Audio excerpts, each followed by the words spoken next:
బాబాయ్ ఎంప్లాయ్మెంట్ ఆఫీస్కి వెళ్ళొస్తాను. అలాగే, శీఘ్రమేవో ఉద్యోగ ప్రాప్తిరస్తు. థ్యాంక్ యూ బాబాయ్. అవును, జేబులో ఏమైనా చిల్లర మహాలక్ష్మి ఉందా? సిగ్గుపడుకో, మనలో మనకి అలాంటివి ఉండకూడదు. అందులోనూ నువ్వు పరాయివాడివి కూడా కాదయ్యే. ఉండి వస్తా. ఏమిటి అలా చూస్తున్నావేమిటి? ఈ దండకథ ఏమిటనా? 1975 సంవత్సరంలో వెంకటగిరి రాజాగారి కోటలో కురుక్షేత్రం నాటకం వేశాం. అందులో కృష్ణుడు వేషం వేసి 3:30 శృతిలో చెల్లియో అని పద్యం పాడా. జనం వన్స్మోర్ కొట్టారు. మళ్ళీ పాడాను, మళ్ళీ కొట్టారు, మళ్ళీ పాడా, మళ్ళీ కొట్టారు. వాళ్ళు కొట్టాని పాడా. అసలు నాకు ఆశ్చర్యం వేసింది, నేను పద్యం ఇంత గొప్పగా పాడుతున్నానా అని. అప్పుడు రాజాగారు నన్ను పిలిపించి, నువ్వు పద్యం కరెక్ట్ గా పాడేదాకా వన్స్మోర్ కొట్టమని నేనే మనుషుల్ని పెట్టా అన్నారు. దాంతో బుర్ర గిర్రం తిరిగి ఒళ్ళు దగ్గర పెట్టుకుని పాడాను. రాజాగారు మెచ్చుకుని నాకు సన్మానం చేసి ఇదిగో ఈ దండేశారు. అత్యవసర పరిస్థితుల్లో పీకోగా ఇదిగో ఈ 5 మిగిలాయి. ఇందా ఈ 5 ఉంచు. బాబాయ్, మీ మంచితనం చూస్తుంటే నేను నిజం చెప్పాలనుకుంటున్నాను. ఏమిటది? నేను మీకు బంధువును కాను. తలదాచుకోవడానికి కాస్త చోటు దొరుకుతుందని అబద్ధం ఆడాల్సి వచ్చింది. నన్ను క్షమించండి. అంతే కదా, అవసరానికి ధర్మరాజు లాంటి వాడే అబద్ధం ఆడాడు. నువ్వేం బాధపడకు. ఇక నుంచి నేను నీకు నిజంగానే బాబాయిని. తీసుకో. Best of luck. నమస్కారం అండి, నా పేరు వాసుదేవరావు అండి. వరంగల్ నుండి వస్తున్నానండి. ఇంటి నంబర్ 16, ఇలక్కవారి వీధి, మలక్పేట. అంటే మా వెంకట్రావు బాబాయ్ ఉత్తరంలో రాసిన వాసుదేవరావు మీరేనా? అవునండి, పెళ్లి చూపుల కోసం వచ్చాను. పెళ్లి చూపులకు వచ్చి పిచ్చి చూపులు చూస్తారే? అయితే నేను పెళ్లి చూపులు చూడాల్సిన నందివర్తనం మీరే అన్నమాట. నేను మీ కంటికి ఆనలేదా? మంచివారే, మీరైతే బాగానే ఉన్నారు. మీ సంగతి తేల్చేశారు, మరి మీరు నాకు నచ్చాలిగా. ఉండండి, నూనె, షాంపూ, సోపు రెడీ చేసి వస్తాను. మంచివారే, అవన్నీ దేనికి? మీకు తలంటి స్నానం చేయించడానికి. ఏంటి, తలంటి స్నానం చేయిస్తారా? మంచివారే, వద్దులేండి. మొన్ననే టైఫాయిడ్ వచ్చి తగ్గి తల వెంట్రుకలు బలహీనంగా ఉన్నాయి. దువ్వితో ఊడిపోతాయని అలాగే ఉంచేస్తున్నాను. మీకు ఆ భయమేం అక్కర్లేదు. ఒక్క వెంట్రుకు కూడా ఊడకుండా వెళ్ళగా అంటే బాధ్యత నాది. రండి కన్నయ్య. కన్నయ్య, ఇదేం పిలుపు? అల్లరి చేయకు నందకిషోరా, అరవకుండా నాతో రా. రామంటుండే మా మంచి కన్నయ్య, గోకుల బాల, గోపాల, మాయా లోల, మదన గోపాల, కస్తూరి తిలకం లలాట ఫలకి, పక్షస్థలే కౌస్తుభం. నాకేదో మూడు. ఏమిటిది? ఫ్లూటు. ఎందుకు? మీరు వాయించడానికి. నీ ఫ్లూట్ నేను వాయించడం ఏంటి? నీ నా అనే భేదాలు నీకు నాకు మచ్చినా కన్నయ్య, ఈ ఫ్లూటు మనది. అమ్మో, అమ్మా, ఎవరైనా ఇంటుంటే నన్ను వచ్చి పట్టుకోండి. దయోమయంగా ఉంది.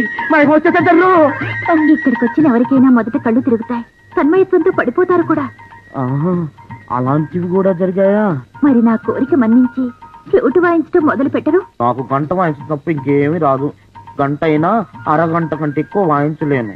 అయితే మీరు పోయిన అవతారంలో మధురానగరిలో కృష్ణుడు కారా? నాది మలకపేటని మొదలే చెప్పానా? అయితే మీకు గత జన్మ గుర్తుకు రావడం లేదా? ఇదెక్కడి వాయింపురా బాబు? అలా బెట్టు చేయకు కృష్ణయ్య. నువ్వు ఈ ఫ్లూట్ వాయించకపోతే నేను నీ మీద పడి చచ్చిపోతాను. అంత పని మాత్రం చేయకు. ఏదో నాకు వచ్చిన మటుకు వాయిస్తాను.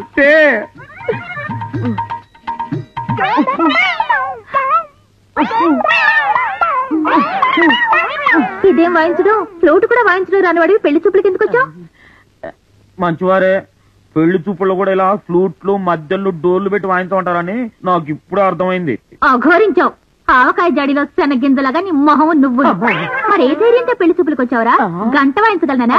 ముళ్ళ పందిని కడిగినట్టు తలంతా రుద్ది రుద్ది చేతులు పడిపోయాయి. మర్యాదకు బయటకెళ్ళు. ఒక్కడికి ఫ్లూట్ వాయించడం రాదు. బాగా పొద్దెక్కినట్టుంది. బాబాయ్ బాబాయ్, త్వరగా నిద్రలే, గుళ్ళో ప్రసాదం అయిపోతుంది. కొంచెం మందేసి పడుకో అబ్బాయి, గుడికి తర్వాత ఎడదాం. ఈ ఇల్లు కాలి ఒకడేడుస్తుంటే చుట్టకి నిప్పడిగట్ట, ఆకలితో నేను చూస్తుంటే మందు. నాకెందుకు, నేను వెళ్తున్నా గుడికి.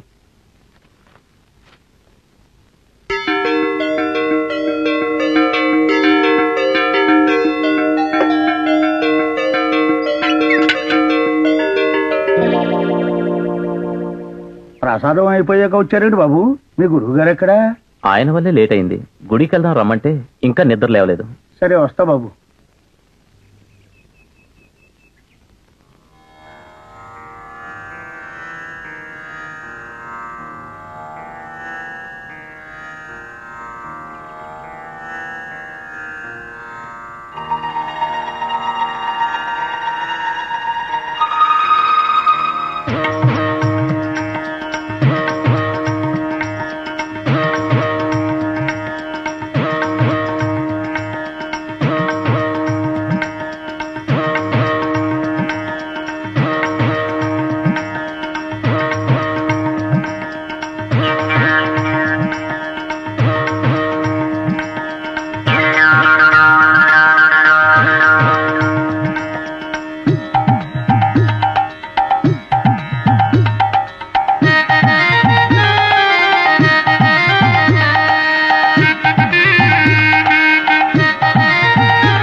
ఎవరయ్యా నువ్వు?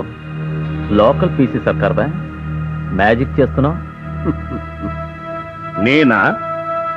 మనుష్య రాక్షస గాంధర్వ సకల లోకాలకు, ఈ విశాల విశ్వంలోని సకల జీవరాశులకు కర్మ కారణ కర్మ నివారణాధిదేవతను, ఈ సమస్త ప్రపంచానికి అధినాథుడను, కైలాస నగర ప్రమథగణ పరివేష్టితుడైన పరమేశ్వరునితో చెలగాటమాడిన వాడను, యమాగ్రజుడను, సాక్షాత్తు శనీశ్వరుడను. అయితే ఇక్కడికెందుకు వచ్చావు? చోరము మహా నేరము కుమార. విఘ్నేశ్వరాలయమున ప్రతిష్ఠితములైన నవగ్రహ దేవతామూర్తుల సమక్షమున కాసులు దోసిట పట్టి విహంగము ఓలే ఎగిరి వచ్చితివే అన్నన్న ఈ అపరాధము ఎంత అధమమో ఎరుగనేరవా? ఏమిటో నువ్వు మాట్లాడుతున్నది నాకు ఒక్కటే అర్థం కావటం లేదు. కాస్త తెలుగులో మాట్లాడవయ్యా.